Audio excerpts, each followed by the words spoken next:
Hi, this is Tony D'Amico, founder and managing partner of Fidado Wealth. Thanks for joining us today for this webinar.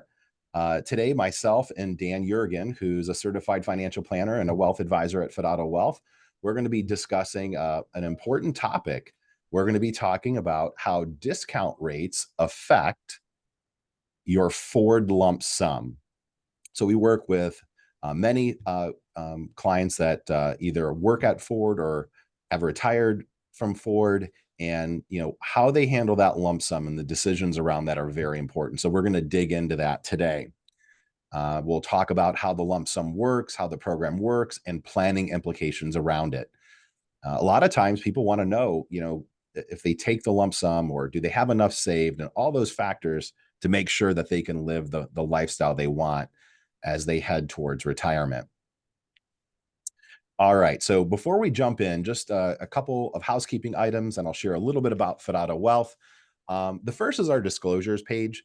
I think the biggest thing here I want to share with everyone, obviously the disclosures are on the screen for you to see, but the biggest thing that I want to just express here is that we don't know your specific financial circumstances, your financial factors, age, life expectancy, number of people in your household, et cetera, et cetera. So without knowing that, you shouldn't construe this as advice for you, right? You should really consult a financial advisor or do your own due diligence before you make any planning or investment decisions. Okay, so who is Fidado Wealth? We're a boutique wealth management firm based out of Cleveland, Ohio. We do have clients in Ohio, North Carolina, South Carolina, Texas, Florida, and a few other states. We're an independent fee-based registered investment advisor, and that requires us to be what's called a fiduciary. So we have a legal obligation to act as our client's fiduciary and put their best interests above all else. And not all financial firms have that level of responsibility, and it's the highest level of responsibility that the law defines. We have over 98% client retention. We work with families spanning 3 generations. And really what makes us, I would say, very unique is we provide comprehensive and integrated, not only financial planning, but also wealth management. And I think that's an important distinction. So, we want to make sure our clients have a comprehensive plan that, factors into a lot of things, not just investment management, but also tax planning, risk protection, estate planning, legal planning, all these things that are important to have a long-term durable financial plan that has the highest degree of highest probability of it helping you accomplish your life goals. All right, so our team. So we have a great team here at Fidado Wealth that consists of many different types of skills, designations. So you can see here internally, we have certified financial planners, we have CPAs, we have investment advisors, we have folks that have experience with long-term care, disability. We have several folks with master's degrees, even with certificates in financial therapy and in advanced planning and also compliance. So, and externally, we work with, we really feel like are some of the best tax, estate planning, legal firms, risk protection firms out there. So we really, our goal is to create that we are our clients' quarterback to handle all of their wealth planning needs. And we do that both with internal and external resources. Our mission is to understand deeply, bring clarity and comprehensive strategy while creating peace of mind and putting the client first always. We do that through our deep expertise by delivering comprehensive wealth management and also intimacy. We feel like our job is to know the people that we serve better than they know themselves, and through discipline by following through and delivering on our promises.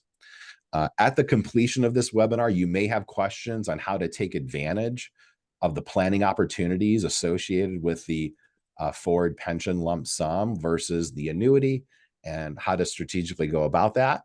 And a few of you may decide to take some steps to improve your financial well-being. So for those of you that would like to do so, we're happy to provide a complimentary consultation.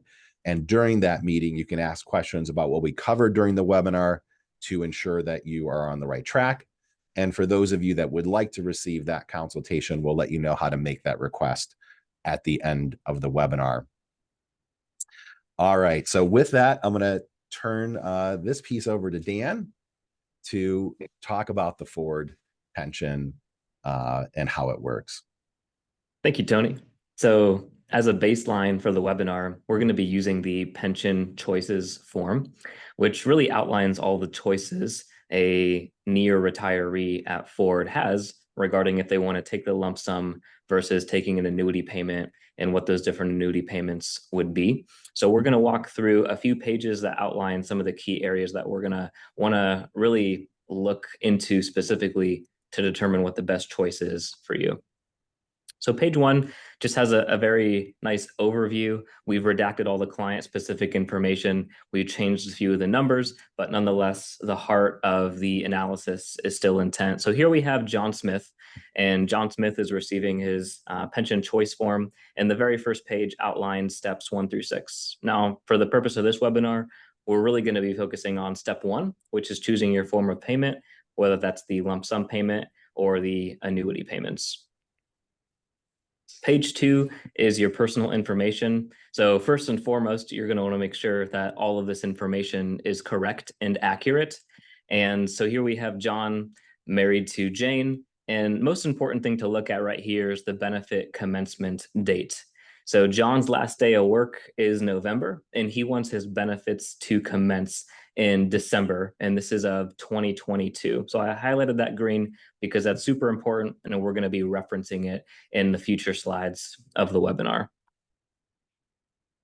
Page 3 is the calculation details. So here we have things like age for John and Jane, the years of credits that he has, the years of service that he has, and all the way near the end, we have this accrued benefit at his normal retirement date. And for John, this comes out to about $5,700. So this is the benefit that, based off of all the details above, Ford says for working here, this is the monthly benefit that John is entitled to. And this is the number that's going to be used to calculate all the different options of benefits that John has available to him. The very next page, page 4, that outlines the segment interest rates.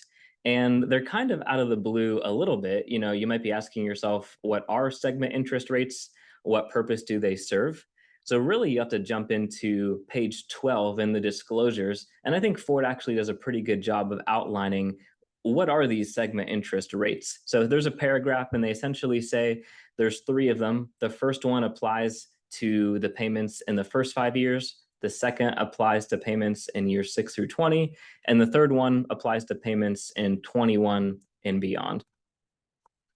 So just to kind of break that down in bullets, we have the first, second, and third, and the different years that those get applied to. So for John, if we want to calculate his lump sum, we're going to take that accrued benefit at normal retirement date, which was, again, on a previous page of the pension choice form. And then we're going to apply these segment rates of 0.66, 2.5, and 3.21. And those rates were just pulled right from page 4 of the form. So in terms of calculating the lump sum, again, I've taken these from the previous pages just as reference. And what I've done is I've made a table. So here we have years 1 through 25. And the table actually does include all 25 years. Just for visual purposes, I have hidden rows 11 through 22 to make the other rows just more visual. So John is retiring at age 60, and Ford is going to use an IRS mortality table to say we think John is going to live or has an expected life expectancy of 84 years old. So here we have the annual benefit and those segment rates. Those are columns 3 and columns 4, and those come right from the previous pages of the pension choices form. So that accrued benefit of $5,783, just multiply that by 12, that gives us our annual benefit of $69,402. And then we have the segment rates, and we're going to do exactly what Ford said we're going to do. We're going to apply the first one in years 1 through 5. So that's why we have 5 years of the 0.66%. We're going to apply the second one in years 6 through 20, which is that 2.5%. And then any year after 20, so years 21 plus, that definitely includes the last 3 years, 23, 24, and 25, we're going to apply that 3.12% segment rate. So now that we have our annual benefit and our segment rates, we need to calculate the discount factor. And so without getting too far into the weeds, this essentially says what percentage of my annual benefit do I need if I'm going to earn a specific investment return or a rate of interest for a given number of years. So for example, if we look down to year 10, we have a discount factor of 78%. So what Ford is saying is you only need 78% of your annual benefits, which is the equivalent of $54,217. You only need that 54,000 if you think you can earn 2.5% for 10 years.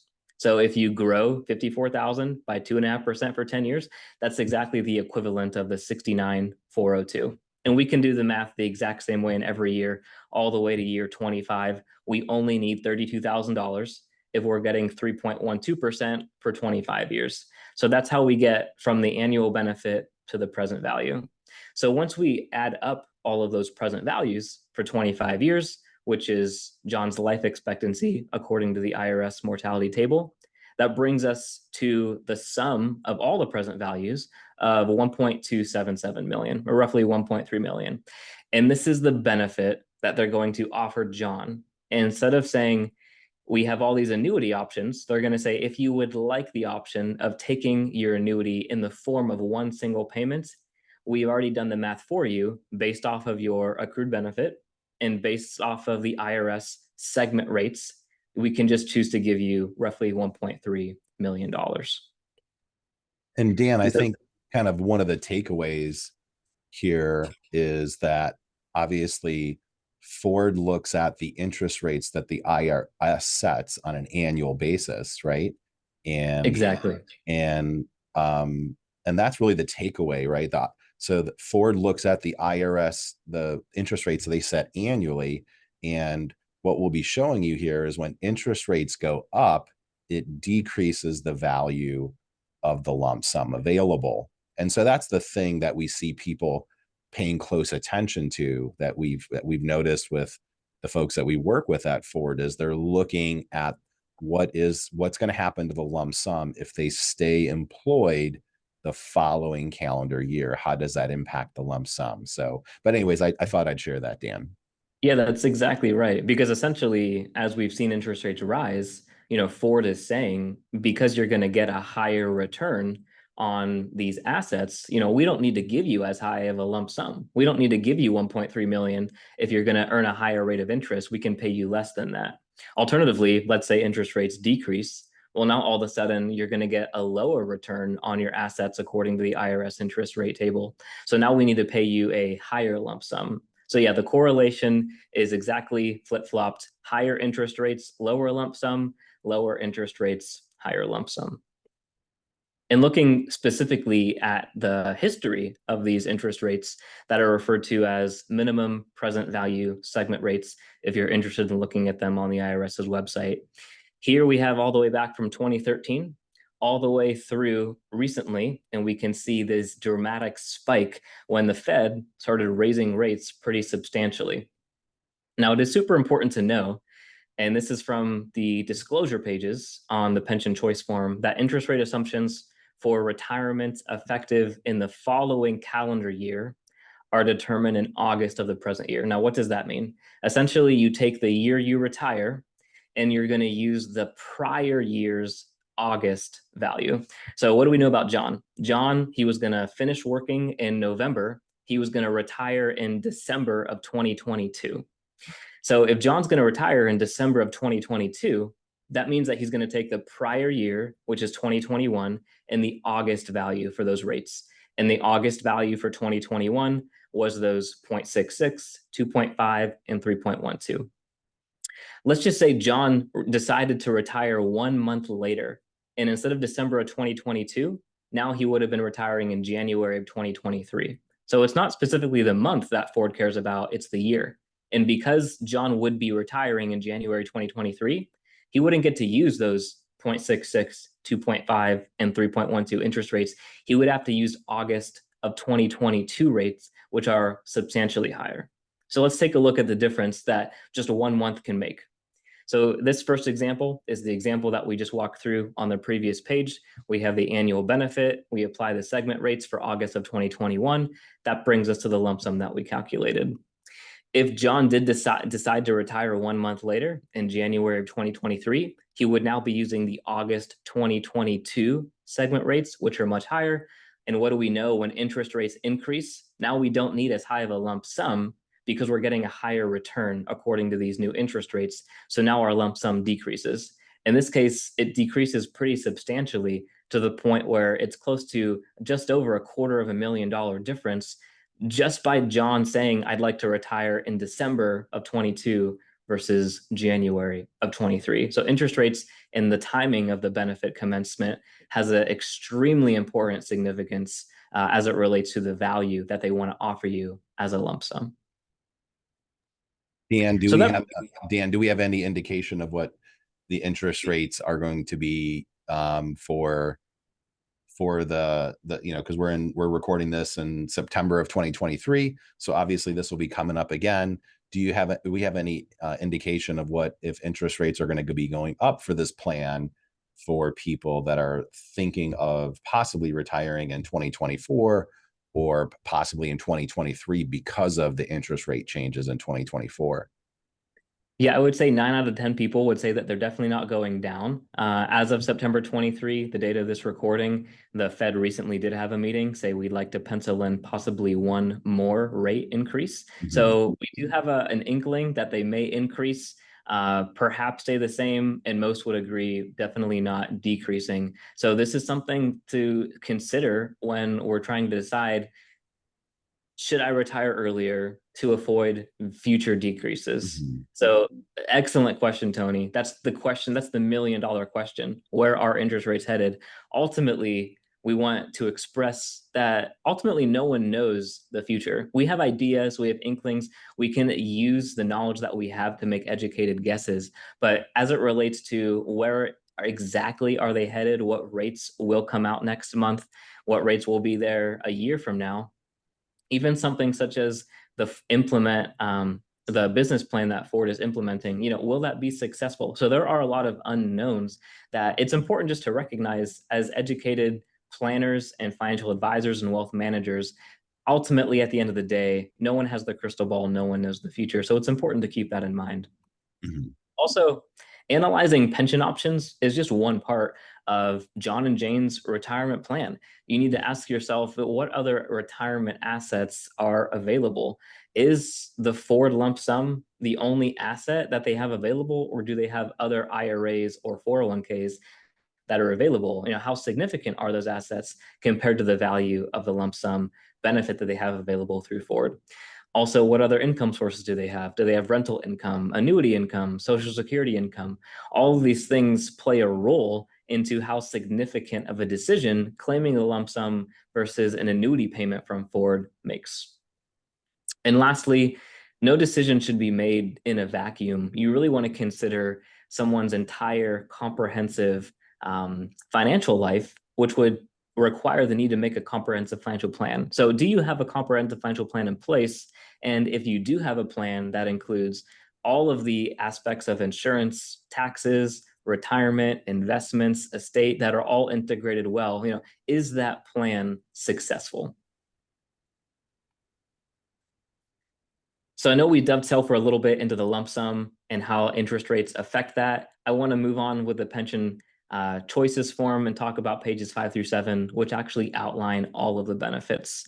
So we start with the single life annuity. This essentially means that there's no payment to your beneficiary. So if John were to claim the single life annuity instead of the lump sum, then he wouldn't receive anything immediately in terms of this, $1.3 million paycheck. He would just simply receive a monthly payment of $5,300 per month.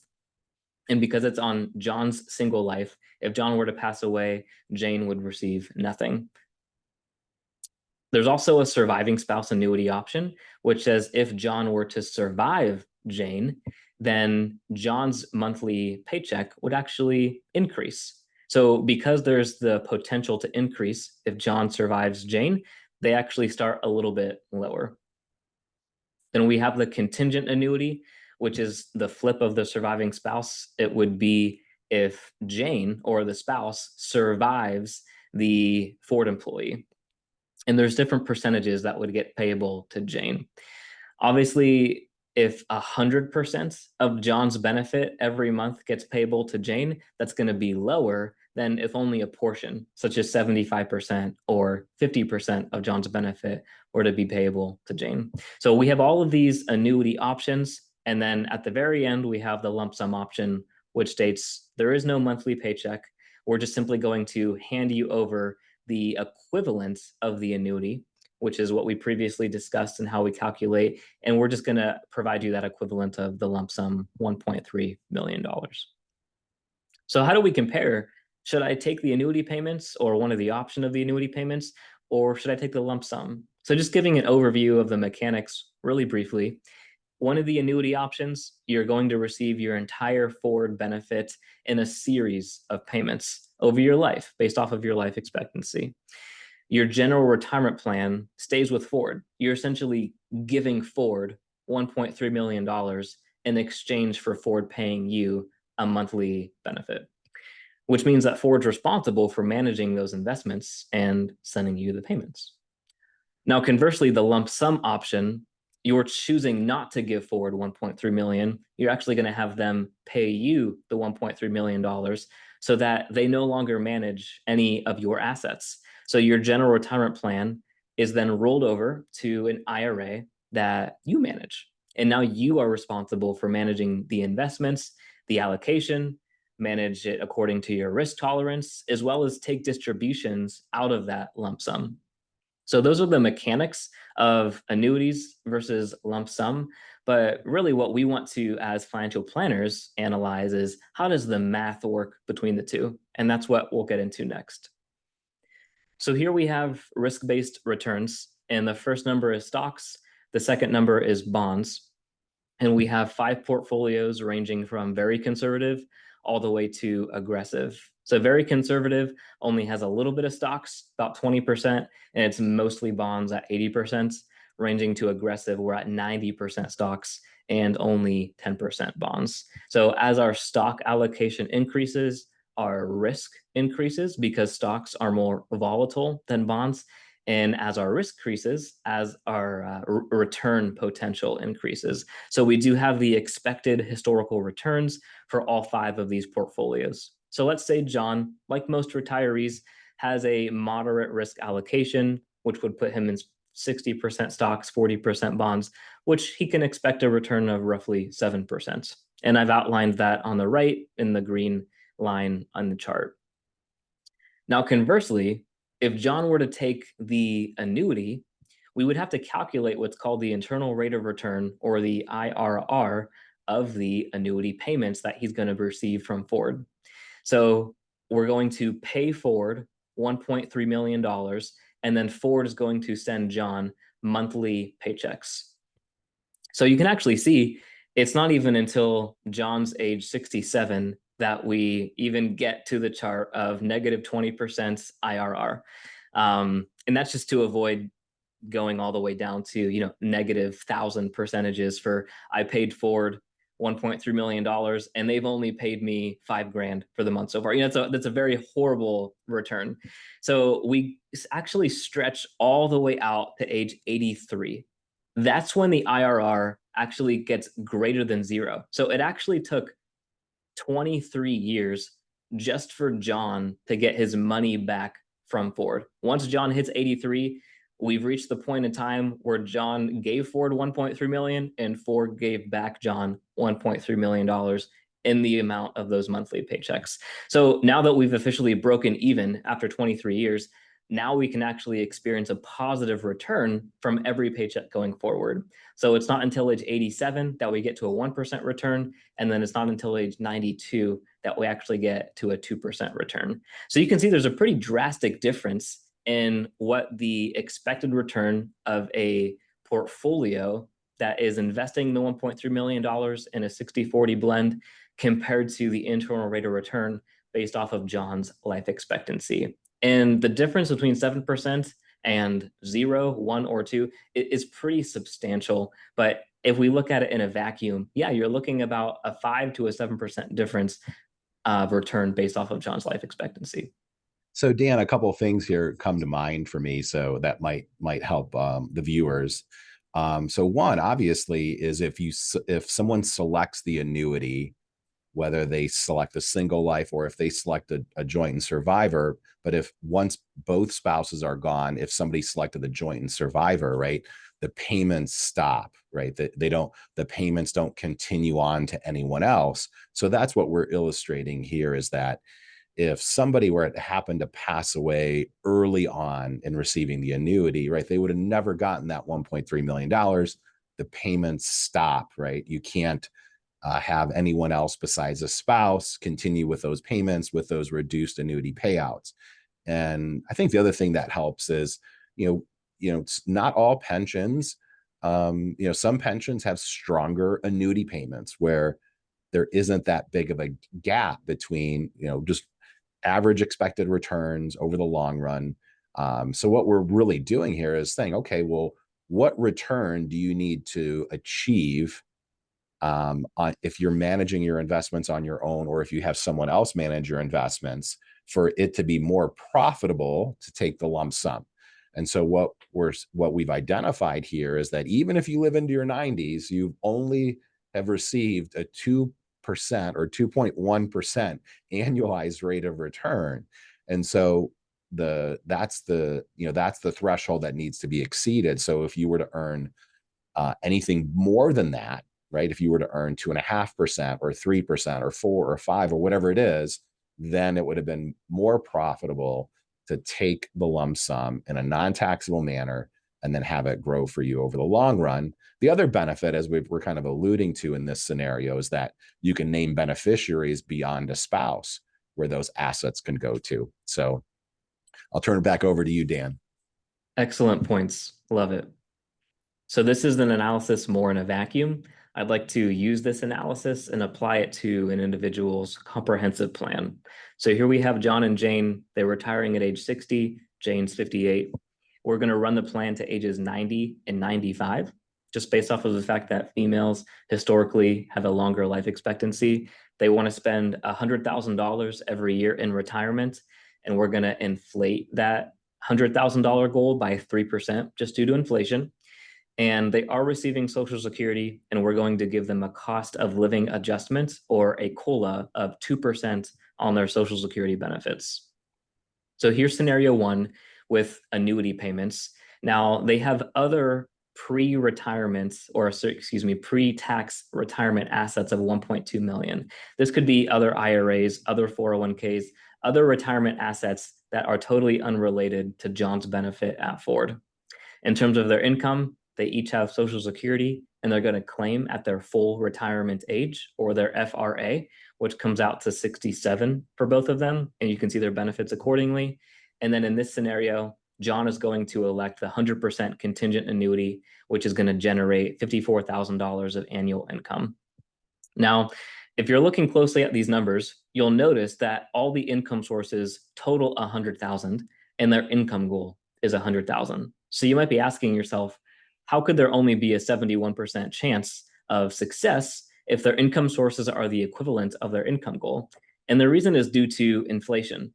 So first off, Social Security isn't starting until 7 more years when they hit age 67. So there's actually going to be 7 years where they have a pretty substantial gap between just the annuity and their income goal. And on top of that gap, Social Security is only inflating by 2%, while their inflation is assumed at 3%. And last point is that whatever annuity option they do select with Ford, there is no cost of living adjustment or inflation increase with that. So the same check that John receives on his very first one versus his very last check is going to be identical regardless of the amount of time that elapses between the two. The $54,000 a year will never increase. Alternatively, in scenario two, we still have the same exact amount of pre-tax assets. except we're going to be adding the $1.3 million Ford lump sum. And now our income sources are only $46,000. And you can see the impact that the probability of success jumps from 71% to 90%. So the previous slide denoted if we take a look at just the annuity versus the lump sum in a vacuum, we're looking anywhere between a 5, a 6, or a 7% difference in the return John can get by choosing the lump sum versus the annuity. Now, instead of looking at it in a vacuum, let's apply that to John's overall plan. And it has a roughly 20% swing, where it's 20% lower if we claim the annuity versus their retirement plan is 20% more likely of achieving success if they were to claim the lump sum. If you're looking to get more additional information from Ford, you can reach out to the National Employee Services Center to request your retirement package. We have the number and the hours provided for you. It's also recommended to call anytime after Tuesday, so Wednesday through Friday, to avoid shorter wait times. And of course, as you know, you can always go to My Ford Benefits. There's a lot of really good information there. Great. So, Dan, just to chat, a little bit about that case example that we reviewed. So, I think it's helpful for the viewers to understand that basically it was about a 71% probability of success. So that basically means in that scenario, there's about a 30% chance that plan could run out of money. And so that's why kind of looking at the different pieces and, really optimizing all those pieces, it could be not just obviously here in this case, what you do with the lump sum is a big deal. And we've met with folks over the years where, yeah, it didn't make sense for them to retire. Going through this process, they realize, okay, I need to work a little bit longer. Other times, because at a certain point here, the interest rate will be known that will be used to calculate the lump sum starting the following calendar year. So we always typically see a really busy period come October, November, December with people making that decision because we'll know what that interest rate is going to be used. But again, there's other things that influence that probability of success. Like Dan mentioned, it could be when should you claim Social Security? Finding the optimal strategy there often can make a 6-figure difference over the life of the plan. Tax planning, a lot of times folks will have a significant amount of their assets in pre-tax because of this lump sum. And so really looking at a tax strategy, again, not just year to year, but over the course of 10 to 20 years, having a tax plan for that phase is also something that really can influence that probability of success. So just a couple of takeaways I thought that I wanted to discuss there. And there's a lot of factors to consider, and we really hope that we brought you value in this webinar and brought you some new information. And for those of you that who have questions on how to take advantage of these planning opportunities that we've discussed today and want to take steps to improve your financial well-being, again, we're happy to provide a complimentary consultation. And again, during that meeting, you can ask questions about what we covered today and really ensure that you're on the right track.